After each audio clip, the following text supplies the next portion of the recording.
Alright everyone out there in Guitar Land, Mike Heading here, coming to you today with a little mini guitar lesson. I wanted to show you a little tip and trick you can use to essentially double the amount of guitar licks you know. So as guitar players, we're always looking for more licks, but rather than just memorizing more licks, another thing you can do is take a lick you already know and use it in a different situation, maybe with a different chord. So that's what we're going to talk about in this lesson. So I'll show you an easy way to do that. We're going to talk real briefly about the concept of relative major and minor. So by using a little bit of music theory, we can essentially double our licks that we know. So let's jump into this lesson. Here we go. All right, so let me start by just demonstrating the concept so you can hear it. So let's take a basic G, and let's take like a basic bluegrass lick, maybe something like this, like. It's kind of like a Billy Strings or Doc Watson style lick, Clarence White, Tony Rice. A lot of players use a lick like this. So that's a basic G lick, right? So we could strum some G.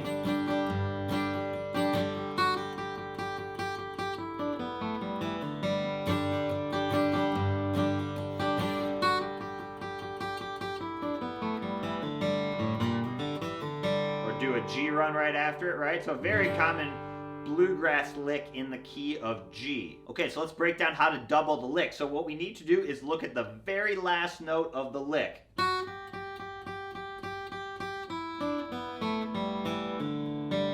Right there, our third string, or the 5th fret on the 4th string. Same note, hopefully if you're in tune, right? That's our G. So we're ending a G lick on a G note, the root note, right? Makes sense that that would complete the lick. Watch, if I end on a different note,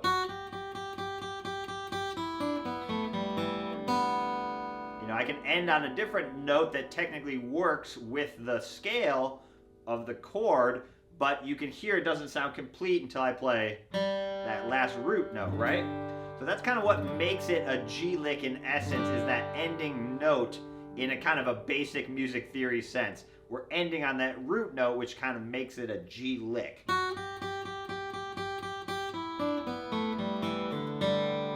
So what we can do is change that last note to make it play over a different chord. So the relative major chord in this case is G, our happy major chord, and we have a relative minor chord, in this case E minor.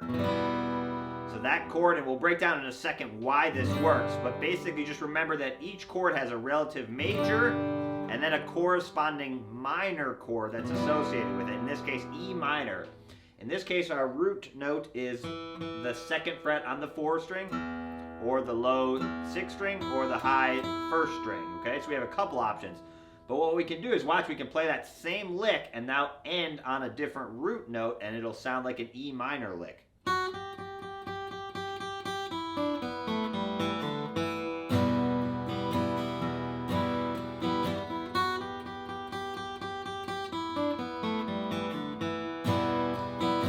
you can hear it's the same lick. The only thing I'm changing is that very last note. All right, so real briefly, why does that work? So we have 3 notes that make up our G chord, and we have 3 notes that make up an E minor chord. Those are called the chord tones. So if we take a basic G chord, we have 3 notes. Even though we're playing 6 strings, it's actually just made up of 3 notes. In this case, a G, our root note, a B, our 3rd and of the scale, and D, our 5th. So if you play a full scale, so if I take the 1st note, not the 2nd, but the 3rd, not the 4th, but the 5th,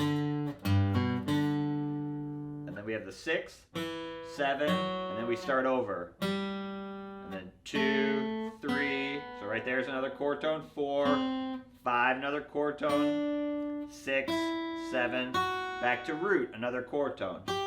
So if you look, we actually have chord tones. That note here is the same as our open, right? So we have G, B, D, and then we have another G, and and then another D, and another G. So that chord is just made up of chord tones. So let's look at E minor.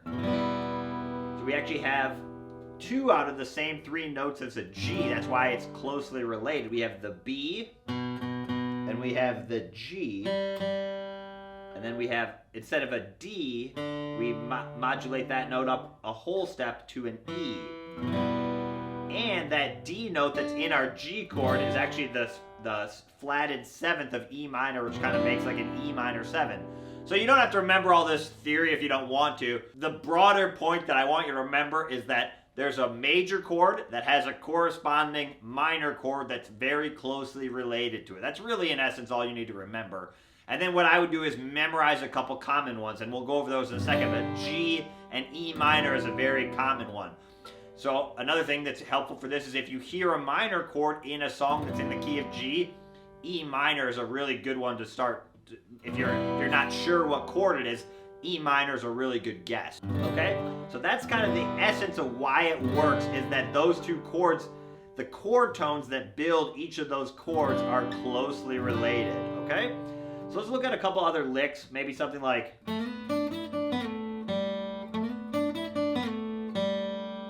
go. And you might have to modify it slightly to figure out how you have to get back down to this note. So it's not always going to be note for note exactly the same, but you can get an essence of where to start, right? Even something like this. You know, like a basic G lick like that.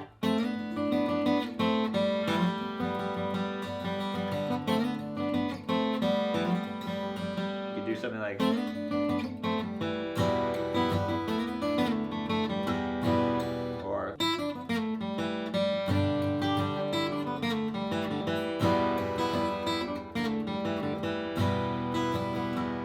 couple you could do in G. You could do it up here if you're up higher in G, something like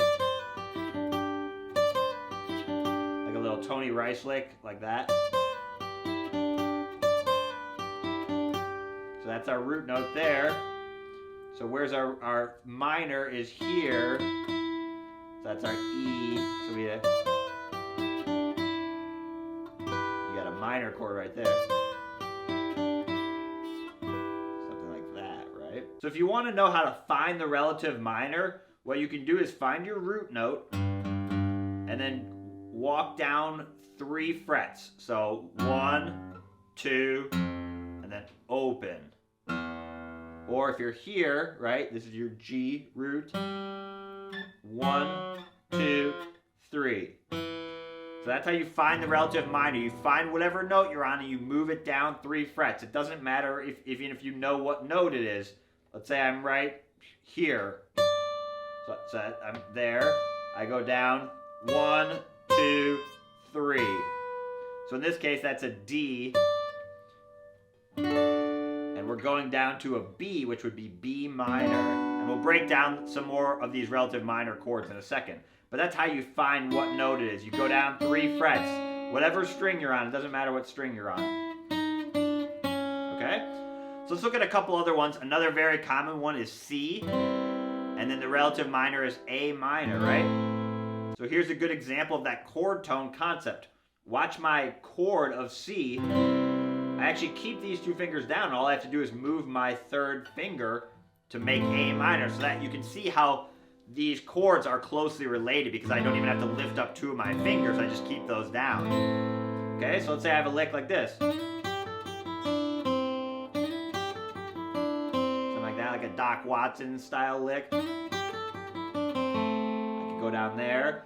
So right here is my root note, or here on the 3rd string, walk it down 3 frets, 1, 2, 3. That's my A minor. That's the relative minor of C is A minor. So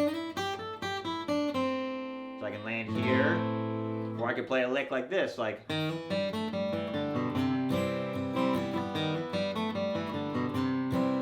minor.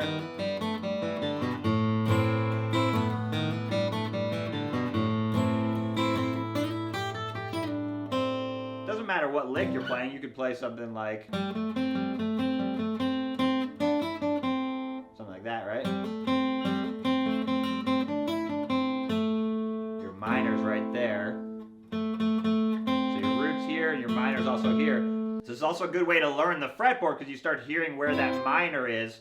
You got your C chord here, and you've got your minor, A minor right there as well, right? So. Or go up the notes more. Right there, right? So that's your C root note.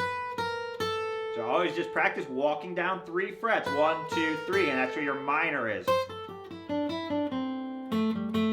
you can walk down that way too. Okay, so that's a couple C licks. And again, and I will preface this by saying it's not going to work with every single lick. It'll work with a lot of licks. It works best with those like kind of pentatonic sounding licks. Probably doesn't work as well with like chromatic licks or dominant 7th licks, like bluesy licks. It won't work quite as well with those, but it works great with major pentatonic and minor pentatonic licks, which is a lot of great licks are major and minor pentatonic. So best advice is just to try it and then trust your judgment. If you like the sound of it, then it quote unquote works. If you think it sounds a little goofy, then that's an instance where it doesn't work. It's really good practice to try it though. It helps you develop your ear training to hear that major versus minor sound is really good practice. All right, let's break down a few more examples. All right, so another common one that we already talked about a little bit just briefly was D, and then we got B minor, right? So you could take like that Tony lick.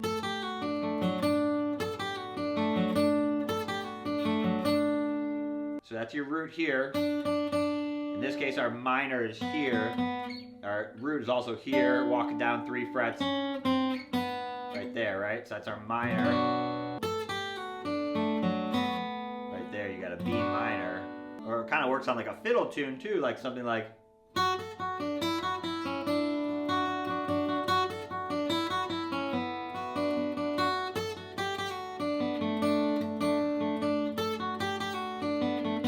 What I would do is kind of just play out of a position, and basically I'm doing a measure of D lick, or a couple measures, and then a couple measures of B minor, just to hear that sound.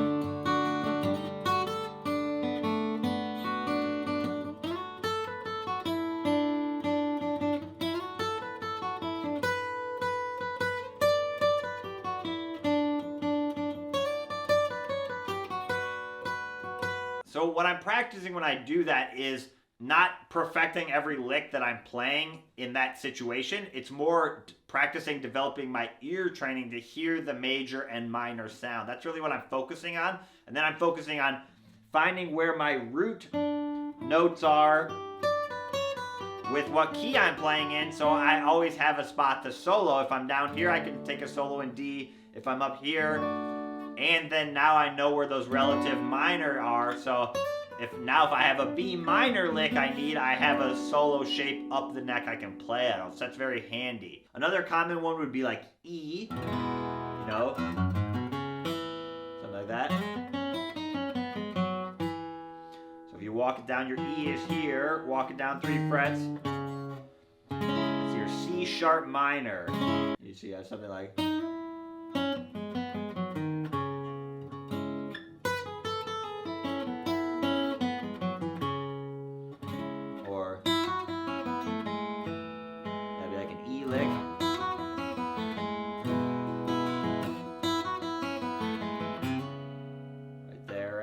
C sharp minor.